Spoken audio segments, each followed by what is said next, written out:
STR, right? The Suspicious Transaction Report for suspicious transaction activities. This is incidents of fraud, right? Now let's move on. Now the second notice under this particular chapter 7 is under Appendix B. Now, you like paragraph 1 is a similar thing. It's issued, it's issued under section 58 of the FAA, and it applies to all licensed financial advisors, right? Now, here the definitions are given. Meaning of critical system, right? We are looking at technology risk management, especially we are going digital, right? We are using a lot of technology stuff. Therefore, when you introduce a new technology platform for the conduct of business activities, then there is accompanying or corresponding risk involved, right? In which case, then this notice requires the financial advisor to set up the proper technology risk management system. All right, so the first definition, the critical system, and in relation to the licensee, meaning the financial advisor, it means a system, the failure of which will cause significant disruption to the operations of the licensee. All right, so the key word there is significant disruption to the financial advisor's operations or materially impact the licensee services to his customers. So here there are two prongs, all right? One is significant disruption to its operations or materially impact the financial advisor services to the customers. All right? So there are 2 points there. Under such as a system which processes transactions that are time critical, that's the operations part, right? And time critical, important for you to have an operation system that runs smoothly without significant disruption, or providing essential services to customers. All right, again, time critical. Either the customer makes money or lose a lot of money, all right? So it's time critical, all right? So that is defined as a critical system. If your critical system should fail and the client's instructions are not executed in time, then there will be consequences in terms of liability to the customer. Right? So there are 2 things there for you to note. So that's a definition of a critical system. Okay, so one is operations, one is in terms of its impact on the customer, on transactions which are essential, on transactions which are critical. Now, what is an IT security incident? Now, as IT security incident means an event that involves a security breach. All right, I just want to go a bit slow on this one. Security breach, such as hacking off. All right, somebody hacked into your system. Intrusion into, or denial of service attack on a critical system. Now, you realize that a critical system must be defined for you above, all right? Or a system which compromises the security, integrity, or confidentiality of customer information. All right, hackers break into your system and take away customer information. All right, so this is again in terms of breaching the PDPA as well, the Personal Data Protection Act, confidentiality, customer information, and also affects the integrity of the financial advisor. Okay, so that's in IT security incident. Okay? Then there's also another definition of relevant incident, means a system malfunction or IT security incident which has a severe and widespread impact on your operations or affect your services to the customer. So they make a distinction that you need to take a good look at that. All right, so it's IT security incident, right, where there is this active hacking intrusion into your system. All right, there's some attack into your critical system. All right, whereby it affects your operations and whereby it affects your essential services to customers. So there's an IT security incident. Now, relevant incidents mean a system malfunction per se. and extend to an IT security incident which is defined above, right? And which has a widespread and severe impact on, again, your operations and your customer. So that's a relevant incident that you need to make a report on as well. Okay? Not only have you got to make sure that you comply with the requirements under this particular notice. All right, then give you a systems there. I just want to repeat that, sorry. Relevant incident means a malfunction or IT secret incident, right? Systems mean hardware, software, network, any other information component which is part of the IT infrastructure. All right, so the system refers to almost the entire network, the technological network of the FA. All right, what is system malfunction? Again, it's defined for you: failure of any of the licensee's critical systems. Right, so you relate to critical systems, meaning affecting significantly any disruption to the operations or impact on the essential services to the customers. So those are the definitions that you need to keep in mind, and when we move on, right? So the next paragraph there, the next heading there, technology risk management. Now this is what is required of you. Like I've said, this is a notice again. A licensee shall put in place a framework and process to identify critical systems. All right. So the definition of critical system is given to you is two-pronged. Right. There are two types. Therefore, you must have a framework. All right. So your digital framework, there must be a framework to identify what are your critical systems. Right. Not all systems are critical in that regard. Right. So you need to be concerned with a process and procedures, right, to identify critical systems and to able to manage, right, technological risks associated or related to the operations and customer service. Okay. Now, 5 is, I'm going to go slow on 5. A licensee shall make all reasonable effort.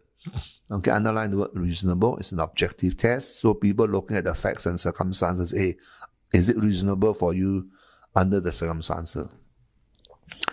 All right.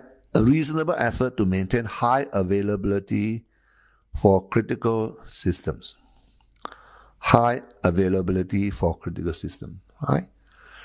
The licensee should ensure that the maximum unscheduled downtime for each critical system that affects the licensee's operations or service to customer does not exceed a total of 4 hours within any period of 12 months. Now, I want to pause there for a little while for you to digest that one. Okay.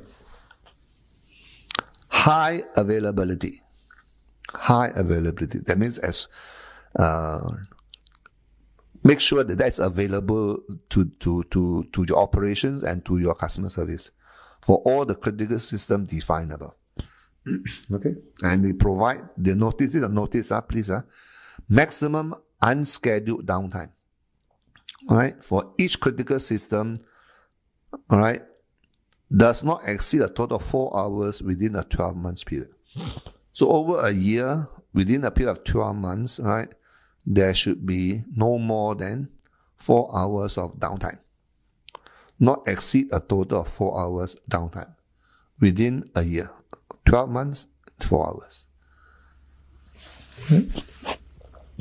So that is the notice provision. Right? It's a standard that has been set by this particular notice, FAN 1818.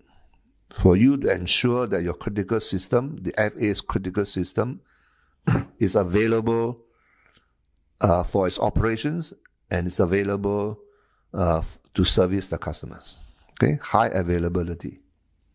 All right, so high availability is defined there. Okay, not more than 4 hours within a period of 12 months. All right. Now, that apart, paragraph 6 talks about a licensee shall establish a recovery time, which is called the RTO. Okay, RTO is recovery time objective of not more than 4 hours for each critical system. All right? So if a critical system should come down, either through hacking or through, for whatever reason, malfunctioning, or an IT security incident, that means hacking, etc. All right, so your downtime as provided for at paragraph 5 is within 12 months, not exceeding 4 hours. Now, importantly, at paragraph 6, your recovery time objective of not more than 4 hours for each critical system. Now, what is the definition of the recovery time objective, the RTO? All right, now the RTO is the duration of time from the point of disruption, underline that. So that is a starting point. From the point of disruption within which a system must be restored. Underline the 3 words, must be restored. So the notice provides that there must be a recovery time objective. Right? The licensee shall validate and document at least once every 12 months how it performs its system recovery testing, and when the RTO is validated during the system recovery setting. All right. So I just want to pause a little while there for you to take a closer look at this particular requirement. Okay, not more than 4 hours. Not more than 4 hours for each critical system. That is the RTO. All right. So the time is from the point of disruption, all right, within which a system must be restored. Right. So within 3 hours, at max 4 hours, not more than 4 hours, right, the financial advisor should be able to restore its critical system. And on top of that, you need to validate, right? That's the next part. And document at least once every 12 months how it performs its system recovery testing. Right? So you need to conduct testing at least once every 12 months.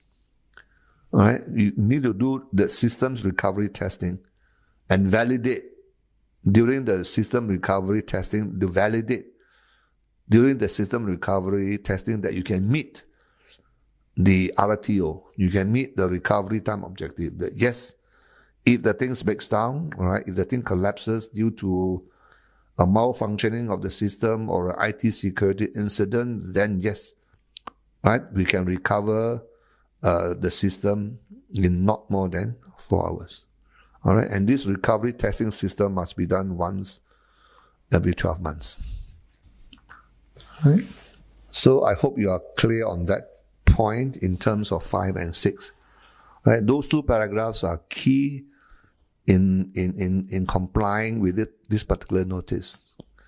All right? Of course, you must understand the meaning of critical system, and then IT security incident and a relevant incident. All right? So if a relevant incident should occur, then your recovery time must be not more than 4 hours. Okay? That's under paragraph 6. Right? In terms of paragraph 5, it must maintain high availability, meaning to say that the maximum unscheduled downtime, right, should not exceed 4 hours within a 12-month period. Okay, I think that's comprehensive enough for you to understand how it works. Now, paragraph 7 says that a licensee shall notify the authority, that's the MAS, as soon as possible, but no later than 1 hour upon discovery of a relevant incident. All right? Underline relevant incident, and then you go back to the definition.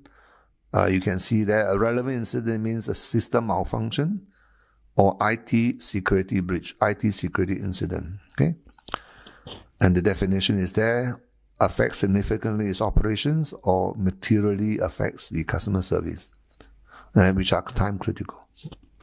All right? If there's any happening, any occurrence of a relevant incident, all right, so the licensee, the financial advisor, need to inform the MAS, all right, and of course not later than 1 hour. All right, not later than 1 hour upon discovery of the relevant incident. Okay. Now, number 8, paragraph 8. A licensee shall submit a root cause, right? Underline the word root cause. What is the fundamental cause? Is it due to hacking or is it due to a malfunctioning? If hacking, by how and so on, some of the details. And impact analysis. Okay, how does it impact the operations? How does it impact the customer service? All right, this report shall be submitted to the MAS within 14 days. All right, from the discovery of the relevant incident. So there's some timeline to watch under paragraph 8. Right? So, and the report shall contain executive summary of the relevant incident, like I said earlier, some of the details, so what happened, the root cause, an analysis of the root cause which triggered the relevant accident. Is it a malfunctioning? Is it whatever reason for the malfunctioning of the critical system? Right? A description of the impact of the relevant incident on the licensee, right, in compliance with the laws and regulations applicable, the operations and service to the customer. These are the two points. And a description of the remedial measures taken to address the root cause and consequences of the relevant incident, right? So, what action has the financial advisor taken to make sure that this incident should not happen again? In particular, whether it's a malfunction or if there's a security breach or some hacking, then what has been done to improve the system, to make it more difficult for any hackers to hack into or intrude into the system. Okay? So those are the things that's required under paragraph 8. All right. Paragraph 7 talks about not later than 1 hour to report to the MAS, so that the MAS can take whatever necessary action, all right, to mitigate the damage to the industry or to the customers. All right. This may be industry wide if there's a hacking of the system. All right. So you need to inform the MAS for MAS to take note of the relevant incident, and if necessary for MAS to take the necessary action to contain any further incidents in relation to other financial advisors or other financial institutions in the industry. All right. So apart from that, less than 1 hour reporting, you need to submit a root cause analysis within 14 days. All right. And it's difficult to do so, then you need to get clearance from the authority, the MAS, for any longer period of time, right? Exceeding 14 days. Right. And number 9, of course, you might implement IT controls to protect customer information from unauthorized access or disclosure. All right. So this is a notice provision for you to take note. And furthermore, if that happens, then you may be also, the financial advisor may also be in breach of the Personal Data Protection Act in relation to customer data. Right. So it's a very short notice, but it's a very important one in the light of the onward march towards the digitalization of the financial services industry. Right. So that is key in terms of this particular notice.